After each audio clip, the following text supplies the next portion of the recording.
The crowd stares at her with admiration, like, oh, look at this girl drinking herself almost half to death. I admire her so much.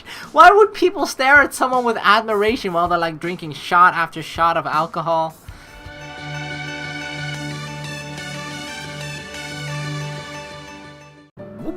What's up, people? We are back with more of Ace Academy. In the previous video we wrapped up the Valley route, which means we've now completed 2 out of the 4 routes, and that means 2 more to go. The only 2 we have still left to complete is the Kaori and Mayu route, and I'm actually gonna save Mayu for last because I feel like that is going to be a rather sort of conflicting route, because, you know, throughout all the other routes so far, Sho and Mayu are actually dating. So I feel like we should save the Mayu route for last, because at that point, we're going to be sort of coming between that couple, I think, you know, or we'll be like going after Mayu or showing our interest in Mayu before Sho and Mayu end up together. But they have some history with each other, you know, Sho and Mayu. Like, Mayu kind of said that she had been in love with or liked Sho for a while already, for a couple of years, so I feel like that is a perfect route to save for last. So in the meanwhile, for our third choice, we're going to be going after our favorite tsundere, Kaori. So to put us right back into the mood of where we are right now, this is after we've defeated Claw of the Wild in sort of episode 2. Remember that I think it's our very first official match against, you know, Tatsuo, Sho's friend, and then we went to celebrate in Sho's basement or something, I don't fucking know where, but you know, and then we have this whole drinking party and whatnot. And back then we actually decided to talk with Valerie where she decided to kind of prank us, or wanted to prank us by sending us in the same room with another guy, but we intercepted it because we noticed that she was faking her drunkenness. But in this case we'll be going after Kaori, so yeah, let's pick that option. Kaori didn't look so thrilled when that girl showed up. Maybe I should check up on her. I find her in a corner of the living room, surrounded by a group of students. The girl from earlier stands beside her, but when she spots the rest of her team, she runs off to greet them. As I approach, Kaori has her arms folded, and she's trying to keep a wide berth between herself and the boys. I catch the tail end of their conversation. Please, you guys are no competition at all. The day you losers beat me in a match is the day I'm dead. Oh yeah, you tell her. If there's one thing Kaori always is very confident. One of the boys laughs. Those are tough words coming from someone so cute. Oh, you shouldn't have called her cute, dude. Huh, quick as lightning, he slaps Kaori's butt! What? Dude! Oh my god, he went from bad to worse, calling her cute, and now he slaps her butt? What? You don't do that to a random girl, dude. And especially not Kaori. Suddenly, time warps and slows. Kaori's body tenses, and her eyes grow wide, and her brain registers what just happened. Oh my god. You see Kaori's eyes are now red, right? But you can even see like an actual flame burning brighter the moment she realized, oh no you didn't, fella. Like, holy shit, the fire in her eyes are real this time. Then the fire reaches her eyes, exactly, and melts her frozen body. Oh dang, that's what you deserve, dude. She brings her arm back and slugs the guy in the face so hard that he collapses to the floor. Good for you, holy crap, back away slowly. I mean, that was definitely, that guy deserved it, 100%, right? I mean, I'm not big of a, you know, I don't condone violence is bad, but you know, in some cases definitely, especially like self-defense, you gotta go all out, okay? If this guy is starting hitting you, or like, you know, doing inappropriate things, you have all the rights from me to defend yourself, so good for you, girl power. Nice one, Kaori. That jerk got exactly what he deserved. Although I gotta say, I'm a little bit, you know, holy crap that she's managed to do that. Although I shouldn't really be surprised. If you look at her, Kaori definitely looks like a girl that could beat you up with love. She spins around at the sound of my voice and blinks in surprise. Huh? How long have you been standing there? long enough to see what happened. Long enough to see what that guy did to you. At the mention of the unconscious guy, Kaori's fierce glare returns. She nudges him with her foot and watches as he doesn't stir. He's clocked out for the night, or he's dead. Serves him right. Definitely. Definitely. Whistles break from the silent onlookers as a few of the girls cheer and the guys start laughing. Damn, did you see what she just did to Takeshi? Yeah. I'm not getting on her bad side. Oh no, you shouldn't. Nope, me neither. I know all about that, kind of. I'm not necessarily on her bad side, but I'm leaning more towards her bad side than her good side. At least in the first playthrough. But we're coming here to change that, right? We're on our way to Kaori's good side, no matter how difficult it may be, because reaching, getting to the heart of a tsundere is very, very difficult, but once you've done it, it's the most rewarding thing ever, right? She's kind of scary, actually. Why don't we get out of here? Kaori nods. We're about to move when a tall, buff pilot slams a bottle onto a nearby table. Or Takeshi. Dropping into a chair, he laughs. So you can handle yourself when it comes to strength. But can you do the same when it comes to alcohol? What do those things have to do with each other? Strength and alcohol. Like, oh yeah, you're strong, but can you handle your liquor? Like, I don't understand what those two things have to do with each other. Are you not strong if you can't handle alcohol and vice versa? Kaori crosses her arms and snorts. Not interested. Good, good. Let's walk away from this, Kaori. This guy is bad news. What's the matter? You scared? Oh no. Don't egg her on, dude. Don't challenge her. Don't encourage her. A taunting song of oohs circle from the onlookers. Ooh. That's probably what all of them said. Kaori laughs. Me? Scared? No way. I'm just trying to save you from the embarrassment. Yeah, good. Be confident. Now let's walk away. No, I get it. Drinking is a man's game. No! Women aren't built to hold their alcohol. Dude, what the fuck are you doing? Kaori's eyes flash, and the smile drops from her face. No, Kaori, please don't do it. What did you say? Oh my god, of course, when she gets challenged like this, doesn't matter what the fuck it is, Kaori just can't say no. It's probably best that we don't do this, actually. I wouldn't want you to hurt yourself. Oh my god, the sarcasm. Fuck you, dude. The chair scrapes along the floor as Kaori sits down. The only person who'll be hurting is you after I drink you under the table. Oh god, are you sure about this, Kaori? This is a bad idea. Let me do it instead. Who am I to stop her? Oh my god. This is a bad idea. This is a bad idea. Like, if I weren't trying to get close to her, I'd be like, well, who am I to stop her, I feel like Kaori is not the type of girl that needs a babysitter, okay? She's definitely a girl that can handle herself. Like, I mean, look at what she did earlier. She kicked that guy in the nuts or something, So she can definitely handle herself. I feel like out of the two girls, right? You have like these sort of two strong girl characters, which is both Valerie and Kaori. But they handle each other in different ways. I feel like Valerie does it in the more tricky way, She does the flirty way, but she knows what all the guys are up to with their tricks, and she just, puts those tricks right back at them. She knows how to get back at them. Whereas Kaori is just brute force, and she's just, she's a girl you don't want to mess with. So I feel like, she doesn't need a babysitter. She doesn't need me to say her what she can and can't do.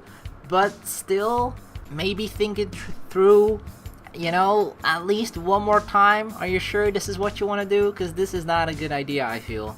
We could also just intercept and no, I'm the man. But that's probably something that Kaori actually wouldn't like, She's like, oh, she's not gonna be the type of girl like, oh, you came to rescue me from this bad man. She's not that type of girl. She's like, what the hell are you doing? I can handle myself. So I feel like just, I don't know, there's no win-win here. Let's just try and, persuade her not to do this. A health nut like Kaori doesn't strike me as someone who's used to drinking. She could get really sick if she's not careful. Kaori, are you sure you want to do this? Of course. But why? Just think about what you're doing. Don't worry. I can beat this guy. I don't necessarily doubt that, but it's just like, do you really want to risk yourself getting drunk or I don't know. She seemed to indeed care a lot about her health. Alcohol is bad for your health, Kaori. Why were you, ripping on me for eating just a delicious burger and some fries? Meanwhile, you're gonna drink like 10 liters of alcohol right now? But what if you can't? Is it really worth the risk? She looks me hard in the eyes. I can, and I will. Okay, I know you're determined and all that, but determination only gets you so far. My protest falls on deaf ears. Someone places 2 shot glasses on the table, one in front of each challenger, and fills them up. Then he explains the rules. First person to reach 10 shots is the winner. 10 shots, a race to 10? Oh god. Kaori reaches for hers first, and downs it before her challenger takes a drink. She doesn't even flinch from the burning liquid. Another! Dang, okay, calm down. You did good on the first one, but there's 9 more to go. Pace yourself. Hey! Haha! He quickly downs his cup while Kaori's is being refilled, then fills up his own cup. Kaori grins. Try and keep up, okay? Oh my god, she's smack talking too. Instead of responding, the guy throws back his drink, and Kaori follows.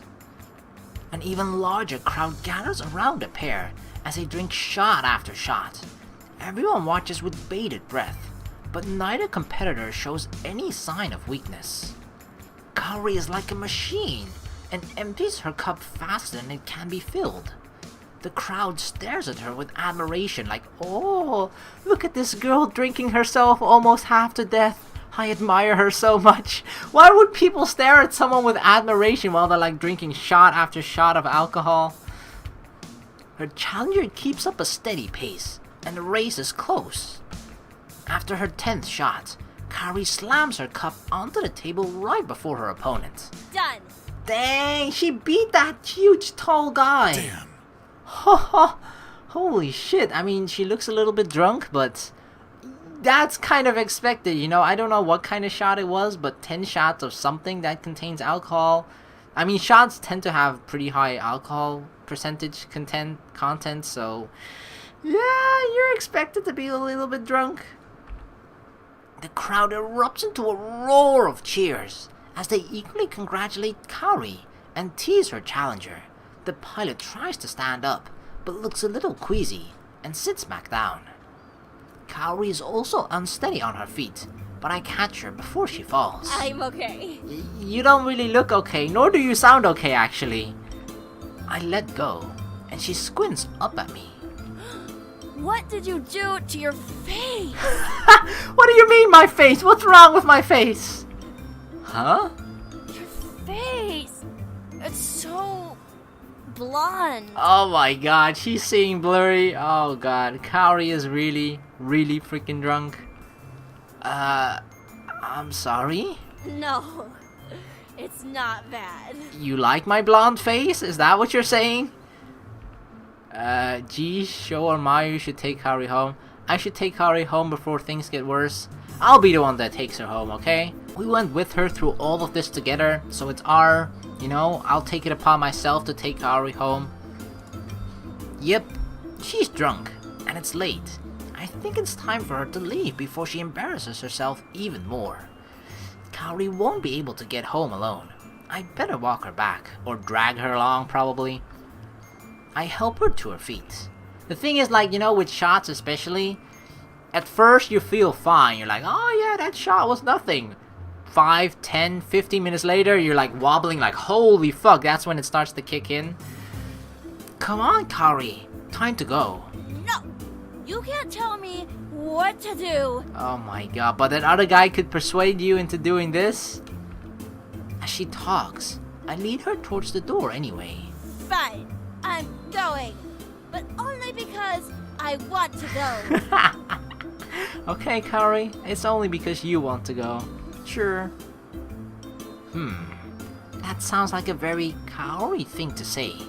Maybe she's not as drunk as I thought. No, she's just still the same Kaori, doesn't matter whether she's drunk or not. that at least means that the whole tsundere thing is not necessarily an act. The cool night breeze is a welcome relief from the stuffy dorm. As we walk through the silent campus, Kaori trips over a root, and I catch her fall. She gasps as I hold her, but she doesn't push me away. What? Let her go? Pull her closer? It's weird to see clumsy Kaori. Ah, this feels weird, okay? She's drunk. The thing is, like, about a tsundere, right? Even though she may act like she doesn't like you, that's not necessarily, you know, her real feelings.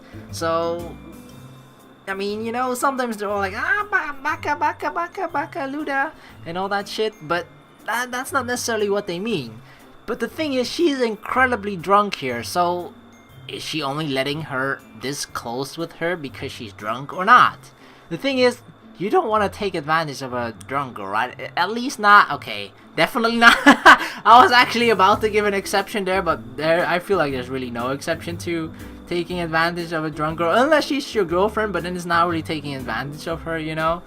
The thing just is like, if we're looking for something serious, right? So you don't want your first memory with the girl that you're going to be with to kind of be this, she was completely drunk and then you got closer with her that way. I don't know, this is really difficult. I just feel like, you know, I'm not really the type of guy that would take advantage of a drunk girl, and I wouldn't want, of my possible future girlfriend, I wouldn't want my first memory to be with her when she's extremely drunk, you know?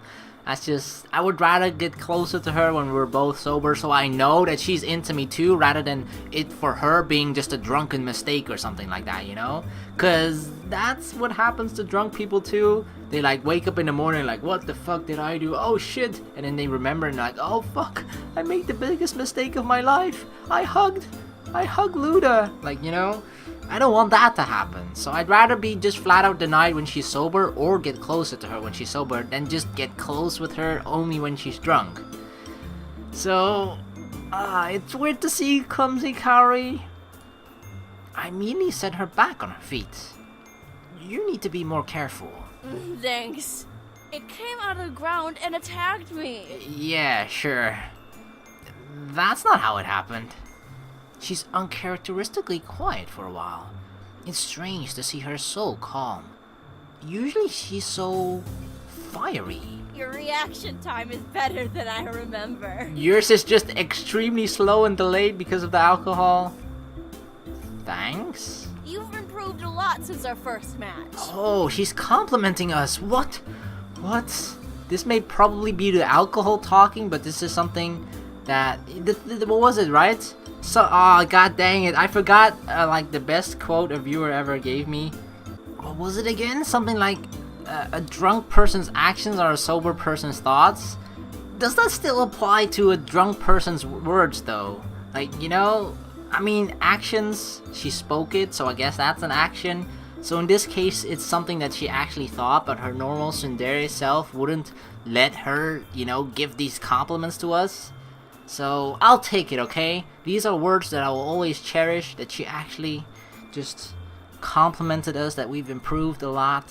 I mean, I had no idea you'd actually be so much help for the last match. Yeah, I did good. Remember the match against the Tatsuo, I think it was, right? It was the one where we just kind of sacrificed ourselves into the other three members of their team, while the rest of our team, the three of us, took out Tatsuo, and that's how we won the match. Like, we actually didn't contribute much other than just being a freaking meat shield and soaking up a lot of the damage and distracting all the other three team members. But still, I guess that means we were a lot of help, although it didn't feel like the most glorious thing to do for our team. We still helped. Do my ears deceive me? Or did Kaori just give me a compliment? Is that really what you think? Yeah. Huh. I never knew you felt that way. Thank God you're drunk. So what? Nothing. It's just nice to know that you like me. Ah! Her cheeks are red, but I can't tell if it's from the alcohol or this conversation. No, it definitely got redder. It was red before because of the alcohol, but now it got even more red because of this conversation. Shut up! It's not like that. Are you sure, Kaori? Not even a little bit? Don't you like Luda a little bit? We arrive in front of her building, and Kaori steps to the entrance. So, do you have your ID? Kaori nods and fishes it out of her pocket. Good night. Thanks for walking me home. You're welcome, Kaori. Are you going to be okay? Do you need help getting back into your room? Nuh-uh. I won't fall for that. You aren't getting into my room. I'm not trying to do anything creepy, okay? I'm just genuinely concerned that you might not be able to make it to your room. That wasn't my intention. I'll be fine. Okay. Just don't fall asleep on the floor here or something, or right before your front door. Okay. Good night then. Oh, I almost forgot. I'm caught off guard as she combs her hands through my golden locks. It's so soft and fluffy. What, Kaori? I feel like this is like a thought that she's been suppressing the whole time. Oh God, I wanna touch his beautiful blonde golden lock hair, but I can't. I'm a tsundere, I'm a proud tsundere. I will not be deceived by those cute, innocent thoughts of mine. No. I will not touch his hair, although I want to. But she's been suppressing that the whole time, and now like, fuck it, I'm drunk. Let's just do it. What? Just her voice. Huh? I'm too stunned to react. Kaori steps back and admires her handiwork. She smiles, then swipes her ID and disappears into the building. That did not sound like Kaori at all. That was a cute side of her that we have never seen before, and probably nobody else ever before either. That was kind of an interesting night. Sure, interesting. If only I was able to record drunk Kaori for sober Kaori to see. She would be so embarrassed, and that would probably make her, quote unquote, act like she hates us even more or dislikes us. I'm feeling embarrassed just thinking about it. With Kaori safely inside, I head back to my bike and drive home. It's late by the time I get home, and everybody is already asleep. I tiptoe into my room and collapse onto my bed. Exhausted, I fall asleep as soon as my head hits the pillow. Oh, another free time event with Kaori. I'm starting to fall behind in my classes, since all my focus has been on piloting. Time to head to the library. Oh yeah, time to catch up on some studying. The library is filled with students, and I don't spot any free tables. Looks like other people had the same idea. I spot a familiar plume of red hair sitting alone at a table in the corner. It's rare to spot Kaori at the library. Huh. She doesn't notice me as I approach. If I didn't know any better, I'd say she looked half asleep. Mind if I join you? You didn't have to save a seat just for me. Aw, how nice, Kaori. Move over, you're hogging the entire table. Let's go for this approach. I slide beside her, hoping to catch her off guard. Why, thank you. It worked better than I expected. She's completely startled. Huh? Oh, you.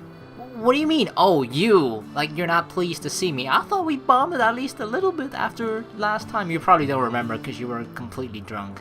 Damn it. She lets out a yawn before rubbing her eyes. What are you doing here?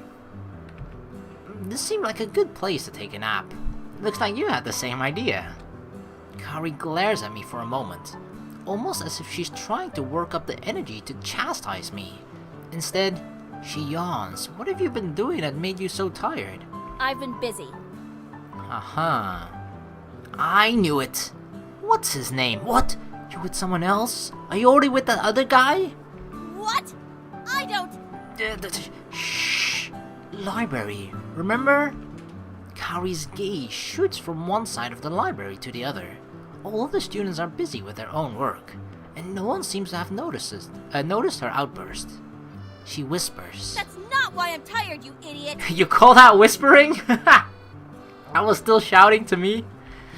Just a little tsundere whisper, that's all. Why then?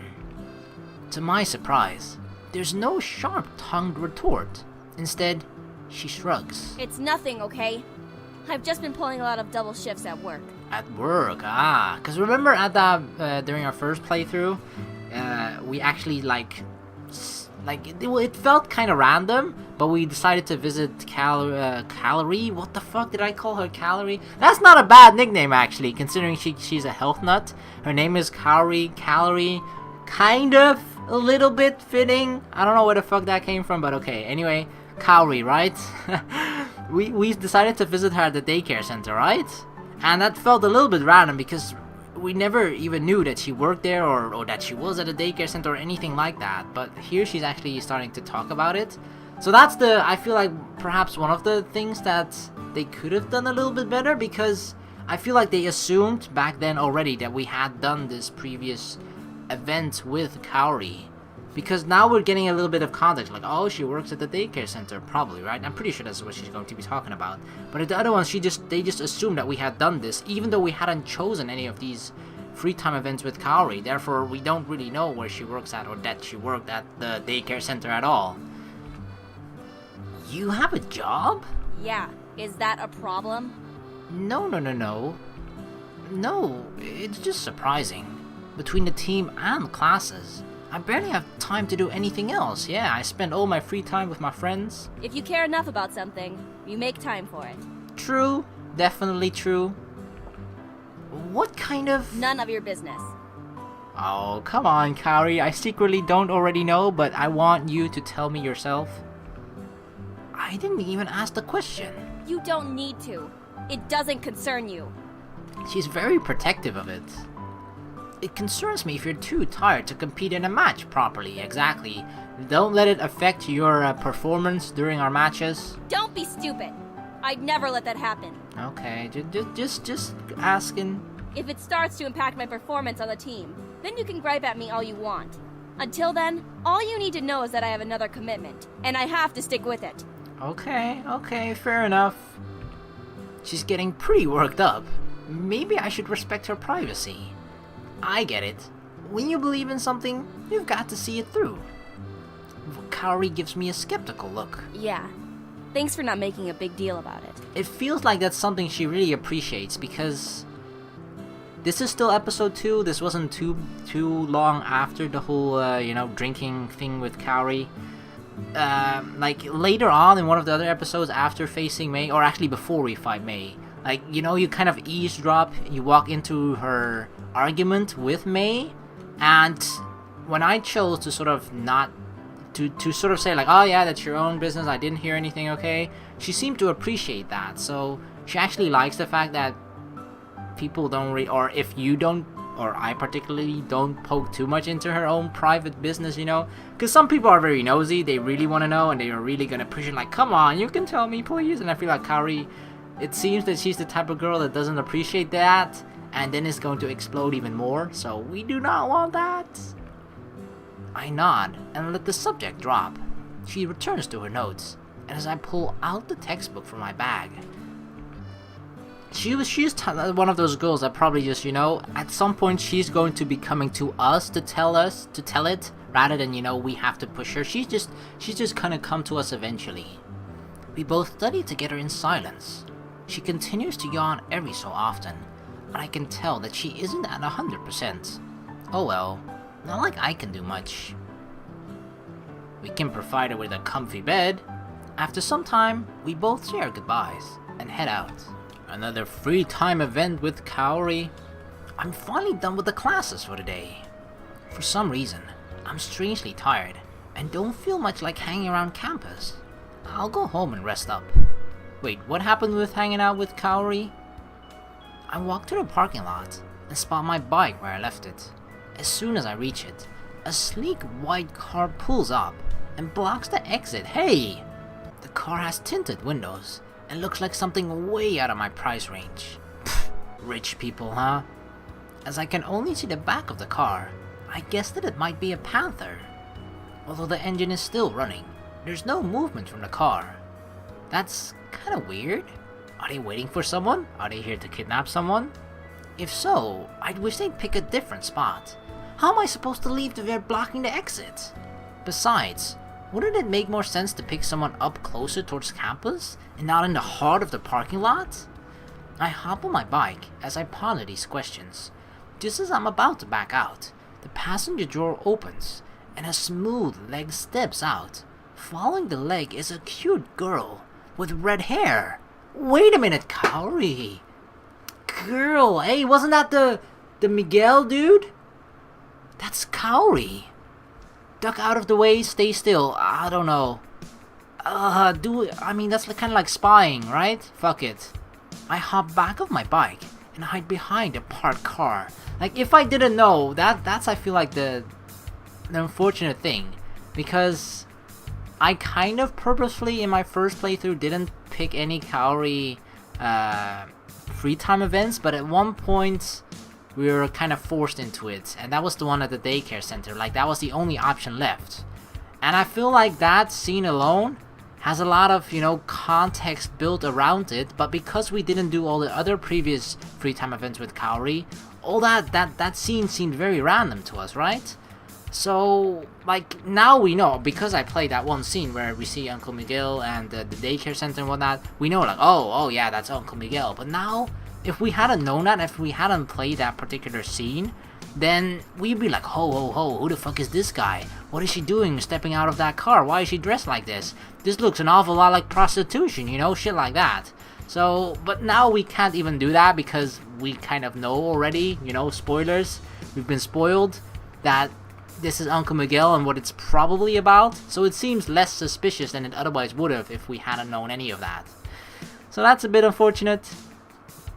The last thing I need is for Kaori to see me and accuse me of spying on her, which I guess is what I'm technically doing anyway.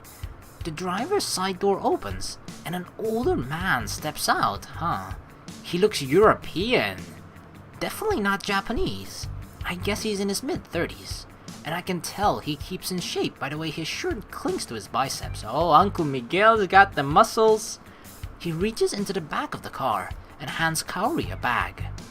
With a wide smile, he envelops her into a hug. I wait for the inevitable slap, but it never happens. Instead, Kaori accepts the hug without protest. That can't be right. I emerge from behind the car and walk back to my bike to get a better look. How is she so calm right now? She's even smiling back at him. He tries to linger in the hug, but Kaori gently pulls away and waves goodbye to him. The man waves back as he returns to his car and drives off. And that's the funny thing as well, because like the previous one, free time event, she was very secretive about, about her job, what she was doing. So this scene alone makes it also seems to sort of hint that like she's doing something that kind of looks a lot like prostitution, That's probably what they want us to think at first, and then they surprise us by like, haha, nope, she's actually, she likes kids, and I made that sound weird, but she's into kids. Okay, I'm making it even more weird. That she works at the daycare center. That's kind of, I guess, the sort of surprising factor, whereas at first you think like, whoa, what are you doing, Kaori? Are you really that desperate for money? As she heads back towards the campus, her path leads her straight to my parked bike. Hey, Kaori. She jumps slightly at my voice. Oh, it's you. Hello, I totally didn't see anything inappropriate. She glances behind her and sighs with relief when the white car is nowhere in sight. What are you doing here? Just picking up my bike. I was on my way home. I could ask you the same thing. Nothing. I'm actually interested in how she's going to try and hide this again. I think the better question is, what are you doing here? Kaori crosses her arms. I asked you first. Damn it. That's always the worst part, When you're trying to I could ask you the same thing. People can just throw it into your face like, yeah, I'm the one that asked you first. You should answer first. But I know your answer will be more interesting than mine. You're wrong. I'm just going to my dorm. Oh, okay. What were you up to today? Does it matter? Playing with little kids, huh? I'm just curious. I want to learn more about you. Her expression softens slightly, and I think I see a faint blush of pink on her cheeks. It's nothing. Just a thing I went to. Just the thing, okay. See? So vague, no details at all, just a thing. Like, you could totally misunderstand it as prostitution.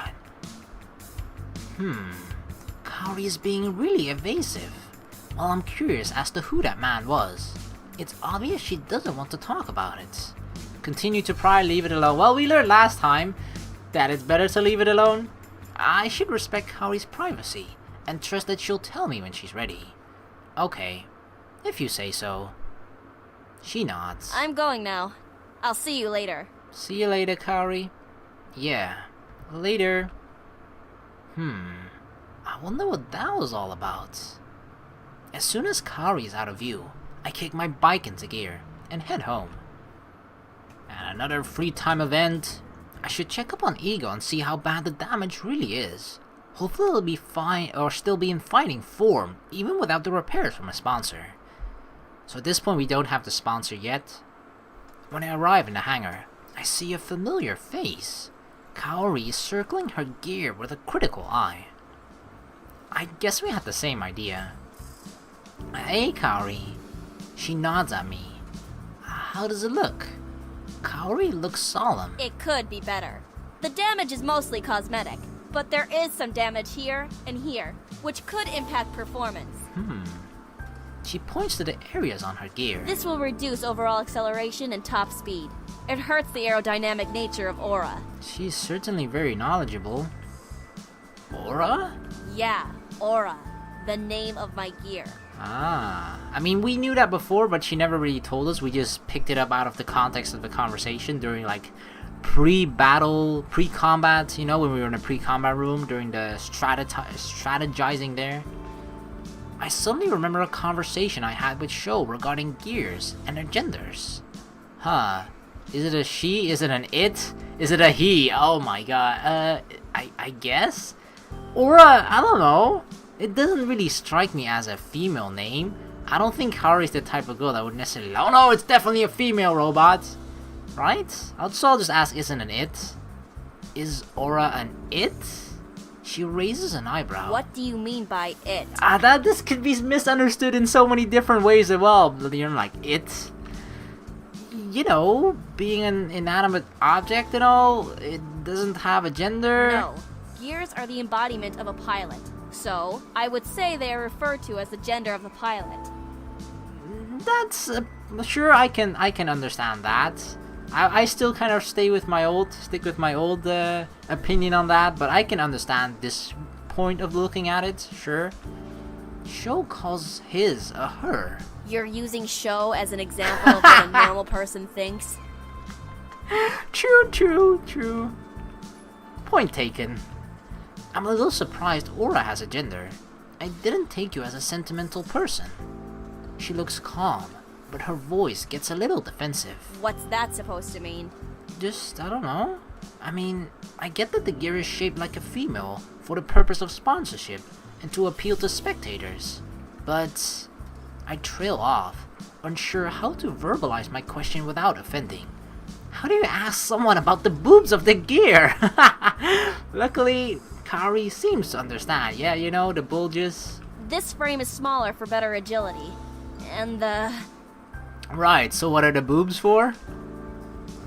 She looks at the chest area of Aura. Her face flushes. How can you justify that for any, you know, like technical purposes? Oh yeah, now this makes the boobs makes our gear stronger. The boob power, we can channel more energy out of the boob area, and that way it'll result in more muscle power when we'll punch the enemies.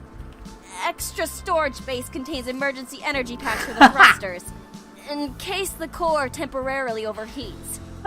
Their location just happened to be there for the best weight distribution of the gear.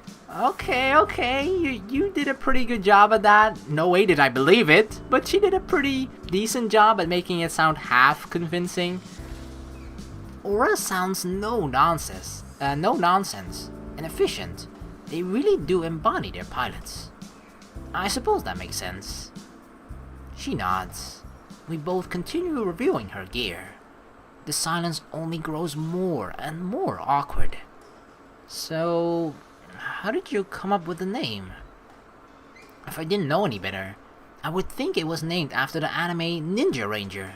The one in pink was also called Aura, really? In Power Rangers? The pink one was called Aura? I didn't know that. And I was a huge Power Rangers fan when I was little. Like, to the point where I was actually getting a little bit... My parents were like... Apparently I was getting too violent because of watching too many Power Rangers when I was a little kid. That was like, you know how you just, as a little kid, try to simulate the moves, like you're just kicking air, punch, that sort of stuff. I loved watching the Karate Kid too, so I was like simulating those things, and my parents actually thought I was getting too violent, so they threw away all my Power Rangers videotapes back then. Oh god, I still miss them so much.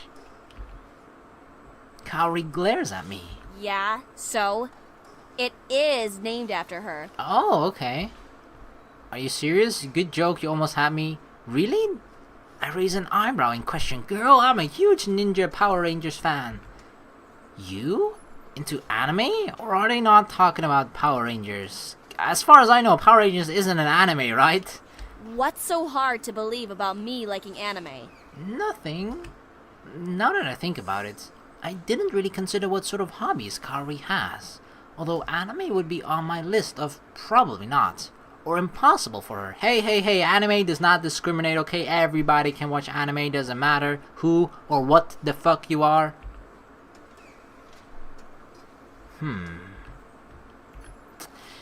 Actually, isn't Aura the Ranger of Honor? She blinks in surprise. How did you know that? I'm a big fan too, girl. I might be into anime as well. Really? That's a surprise. Why? It's a thing in America too, okay? America! What's so hard to believe about me liking anime? Haha, you said the same thing! Kaori blushes in embarrassment. I guess we were both making unfair assumptions. Exactly, just because we may not look like we might be into anime doesn't mean that we aren't. She looks at her gear before facing me again. So... which is your favorite ranger?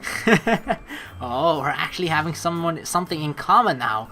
I feel like this is the first time we're actually having a conversation, normal conversation with Kaori that actually feels like it's about something where we're starting to get to know each other better. Because usually all the conversation is just something about the team or like, obligatory stuff. Now it's just me and Kaori just talking about something we have in common, a hobby, something we both like. Her speech is halted, as if she's too embarrassed to even ask the question. Justice, knowledge, emotion, power, honor. Well, thank you for highlighting it in green. Sense, the Ranger of Emotion. Sense was amazing. Oh, I know, right? Sense was my favorite. Of course. He was always so understanding of others. I know. And he'd know just the right things to say or do to help anyone. Well, guess what? I am the real-life, human version of Sense. And the smile disappeared. She had like a smile on her face, and when I said that, the smile just disappeared. I stare at Kaori in surprise. I don't think I've ever seen her so animated. She blinks at my astonishment before her face reddens. Well, I mean, if you're into that. Oh, we got a glimpse into the real Kaori. Not tsundere Kaori, but the real Kaori. I let out a chuckle. Kaori smiles. I'm glad I was able to learn something new about you. Her cheeks redden even further. Don't make it sound like that. Like what? She shuffles her feet and avoids my gaze. But it is a little nice knowing you like anime too. Oh, we're actually bonding with Kaori.